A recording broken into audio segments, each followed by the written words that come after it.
Vous êtes une quiche en jardinage et vous ne savez pas comment faire.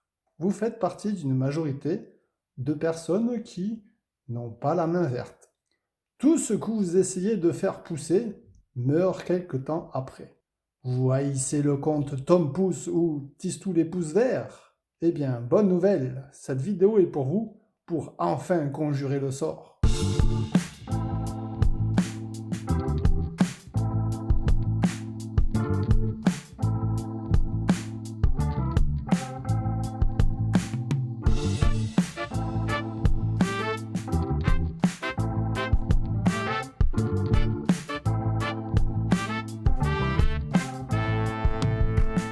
Bonjour et bienvenue dans le monde merveilleux de l'alternatif. Aujourd'hui, comme option, nous sortons un peu de la ligne de la chaîne pour aller vers la permaculture, qui est aussi une manière alternative à nos bons vieux pesticides. Mais avant cela, les traditionnelles promotions pour faire grandir la chaîne. Abonnez-vous, parlez-en autour de vous, sur vos réseaux sociaux, afin d'apporter du bien-être à votre entourage. Et au fait, mettez des pouces en l'air, comme le temps où vous faisiez de l'autostop. Alors, qu'est-ce que la permaculture? C'est très simple. C'est que la nature travaille pour vous et non vous contre la nature. Ça vous évite fortement les mal de dos. C'est des cercles virtueux où tout se recycle et rien ne se perd. Bref, l'inverse de notre société dite moderne.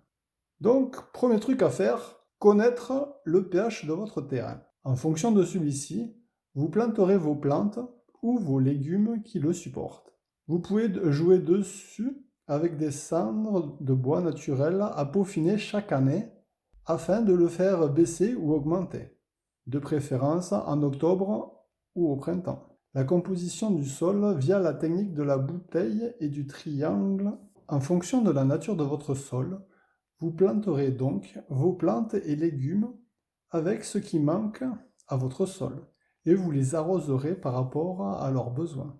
Analyse des vents. De quel côté souffle le vent? Quel est le plus dominant? Vous allez peut-être devoir mettre une haie ou une butte pour casser tout en protégeant vos plants. Culture en butte, donc pour casser le vent, si vous n'avez pas d'environnement protecteur. Zone d'ensoleillement, d'ombre ou mi-ombre.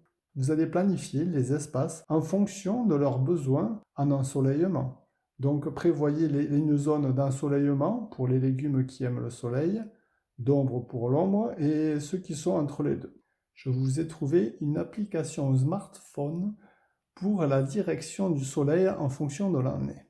Analyse les manques et les excès de votre terrain. Regardez ce qui pousse dans la végétation déjà en place. Nous avons inventé le mot mauvaise herbe. Cela vous donnera plein d'informations sur le manque à votre terrain en fonction des mauvaises herbes qui poussent. Vérifiez les pluviométries de votre terrain avec l'application smartphone afin de savoir si vous devez acheter un terrain.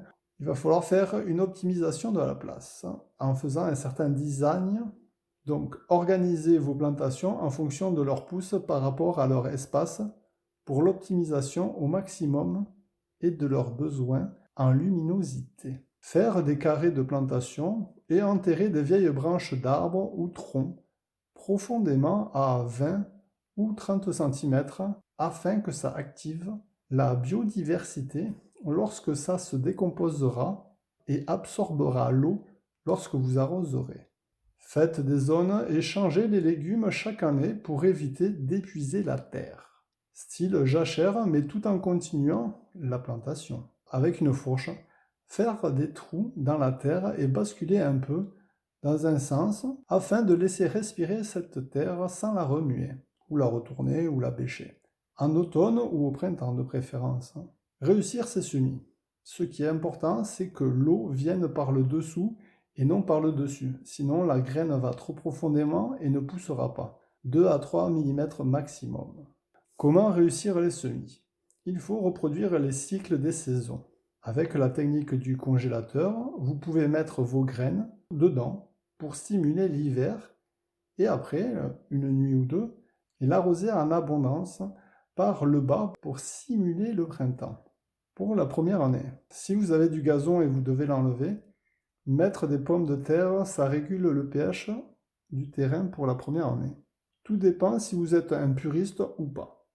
Si vous êtes un puriste, mettre des zones sandwich en paillage afin d'éviter de perturber la biodiversité déjà existante.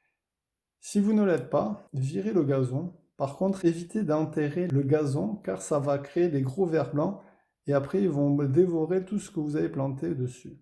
En enlevant le gazon, vous avez la possibilité de faire un tas assez loin quand même pour faire un brise-vent. Possibilité de faire des greffes afin d'optimiser au maximum et de rentabiliser votre espace. Possibilité de faire des greffes sur les mêmes familles de plantes. Par exemple, la tige de tomate sur un plant de patates. Comme ça, au sol, vous aurez profondément des patates et en l'air, vous aurez des tomates. Ça s'appelle la greffe. Ça marche très bien. Préférez le mélange de légumineux, dit mariage des espèces. Elles se protègent les unes aux autres, voir la description. Par contre, il va falloir faire attention aux distances. Connaître les besoins de ce que vous plantez en compost et en eau afin de mettre toutes les chances de votre côté pour vos légumes. Je tenais à parler du topinambour car ce légume a sauvé la France contre la famine après la Deuxième Guerre mondiale. Puis il a été associé aux pauvres et a perdu la faveur des agriculteurs. Ce légume n'a que des avantages. Il n'a besoin de rien pour pousser, il est envahissant, se reproduit très facile et peut rester dans la terre aussi longtemps que vous le souhaitez sans pourrir. Il sert de tuteur pour les tomates et les grimpants comme les haricots, courges, etc. Sinon, mettez des tournesols en guise de tuteur. Tips. Mettez des vieilles tuiles en terre cuite à côté de vos plants, de tomates par exemple, et des pierres en ardoise, sinon un tas de cailloux. Cela gardera la chaleur du jour et les protégera pendant la nuit. Ça peut servir de coupe-vent aussi. De plus, les insectes auxiliaires viendront plus rapidement. En permaculture, le nerf de la guerre est l'eau par rapport à la composition de votre terre. Donc voici une liste non exhaustive des techniques d'arrosage. Au lieu d'avoir un arrosoir classique si vous avez vraiment une petite surface, fabriquez-vous un arrosoir avec une bouteille en plastique, par exemple de 2 litres, et vous trouverez son bouchon afin de faire comme un arrosoir. Quoi qu'il arrive, ne laissez jamais la terre nue. Donc faites du paillage ou du carton, bien sûr, sans motif dessus, ni encre, ni rien. Ça retiendra l'évaporation de l'eau, protégera les racines, et ça sera beaucoup plus simple pour arracher les dites mauvaises herbes. Vous avez donc un goutte à goutte avec un jerrycan de minimum 5 litres en hauteur afin de vous servir de la gravité. Il existe plusieurs types de goutte à goutte, mais je vous en ai trouvé un qui a gagné le concours de l'épine et en plus c'est français. Il permet de régler le débit d'eau pour chaque légume. Je vous ai mis ça en description. Après, il y a les tuyaux poreux. Je le mets, mais ça se bouche beaucoup et j'aime pas spécialement. La solution la plus économique, vous prenez un tuyau d'arrosage, vous le percez de petits trous que vous laisserez sous un paillage et comme ça vous brancherez l'eau et ça sortira tout seul.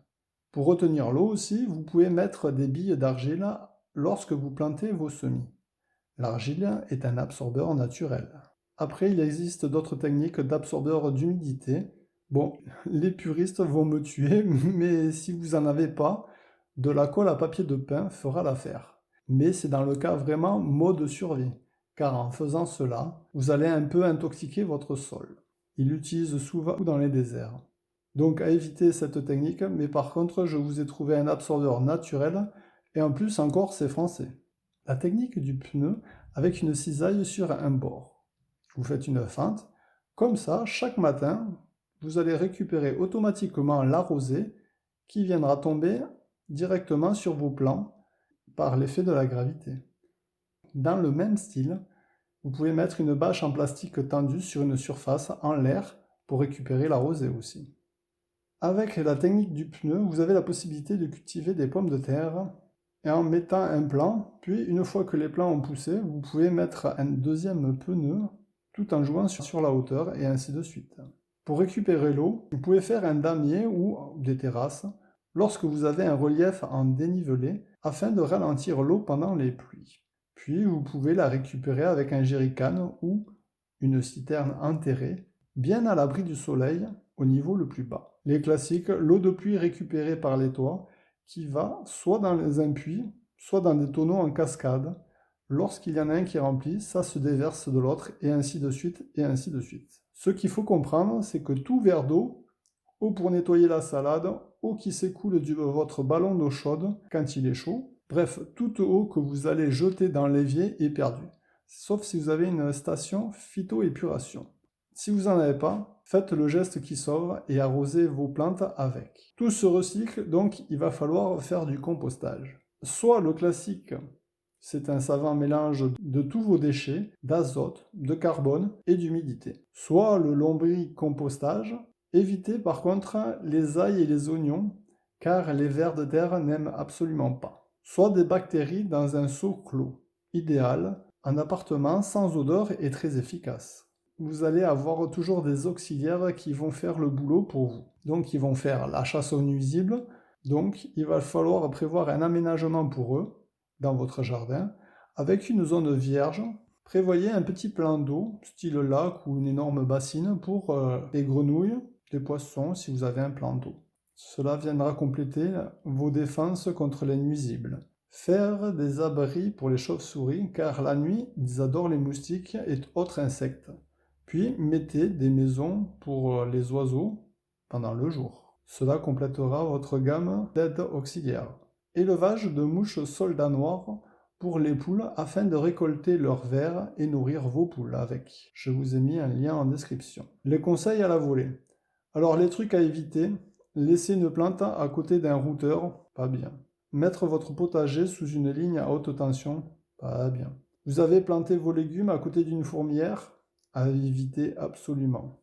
Et ainsi, je vous ai gardé les trucs exotiques pour la fin comme l'électroculture. Si vous avez un étendoir métallique sur votre jardin, le mieux étant une tige de laiton avec en haut un râteau en zinc. Veuillez noter que la végétation pousse beaucoup mieux là qu'ailleurs. Pourquoi? Eh bien, vous faites de l'électroculture sans que vous le sachiez. Et c'est à cause, ou grâce à cela, que je me suis lancé dans l'alternatif afin de comprendre ce phénomène. Bref, ça sera peut-être pour une autre fois, car la vidéo est déjà bien longue. Faut-il planter avec les phases de la Lune? Je me suis penché dessus, je dirais moi. Bof. Le conseil que je vous donnerai surtout, si vous plantez des légumes feuilles, regardez si la Lune est montante. Si vous plantez des légumes racines, faites-le pendant que la Lune est descendante, car il y a quand même une force d'attraction de la Lune sur les marées, donc sur le vivant. Dans la série exotique, le circuit Lakhovsky, ou appelé aussi circuit oscillant, avec ou sans isolant. En gros, vous mettez un câble électrique en cuivre autour d'une plante, par contre dans une orientation bien particulière. Pôle Nord, je ne me rappelle plus. Perso, j'étais plus que sceptique sur cette technique, mais j'aime bien tester, et je l'ai fait sur 7 plantes de différents états, et les 7 ont repris super bien. Et il y en avait qui étaient vraiment mal au point. Donc, comme quoi, il ne faut jamais juger. Je vous ai mis un lien en description. Après, il y a la mémoire de forme avec les pyramides en tiges de cuivre. J'ai testé aussi, mais les résultats n'ont pas été très concluants. Après, ce n'est pas parce que je n'y suis pas arrivé que ça ne fonctionne pas. Je me devais de faire cette dernière technique pour être complet sur le sujet, afin de vous dire ce style de possibilité existe. Le must de l'extra exotique, les forces telluriques. Bon là, je n'ai pas testé car il faut passer par un géobiologue, une personne qui a des capacités à ressentir les énergies de la Terre. Je ne m'étendrai pas sur ce dernier cas car ce genre de technique dite non conventionnelle me paraît plus qu'exotique. Mais après, il faut reconnaître que les sourciers existent depuis toujours et ils trouvent l'eau soit avec un pendule, soit avec des baguettes de sourcier, soit au clair ressenti. Donc ça fonctionne, alors pourquoi pas avec un géobiologue? Peut-être un jour, si vous êtes sage, je vous expliquerai comment les sourciers font pour trouver l'eau dans votre terre. Mais ça sera peut-être pour une autre fois. Donc voilà, un sujet très condensé et riche en informations comme d'habitude. Je vous ai mis en résumé et en description, ainsi que les liens d'ouvrages et d'associations de permaculture. Si vous le souhaitez, si vous avez des questions ou si vous voulez me faire partager d'autres techniques, mettez-moi-les dans les commentaires en bas. Mettez aussi votre ressenti sur les techniques en permaculture que je vous ai fait découvrir. Sachez qu'il en existe plein d'autres et j'avoue, le sujet me passionne. Si vous souhaitez d'autres vidéos sur la permaculture, dites-moi-le, je peux en faire un plus complet sur les semis et techniques contre les insectes nuisibles. Bon, ça c'est fait, maintenant faites-moi la version YouTube, tralala soin soin, en faisant pouce en l'air, abonnez-vous, parlez-en sur vos réseaux sociaux. Et je vous remercie d'avance. Allez, j'arrête pour aujourd'hui, à bientôt pour une nouvelle vidéo.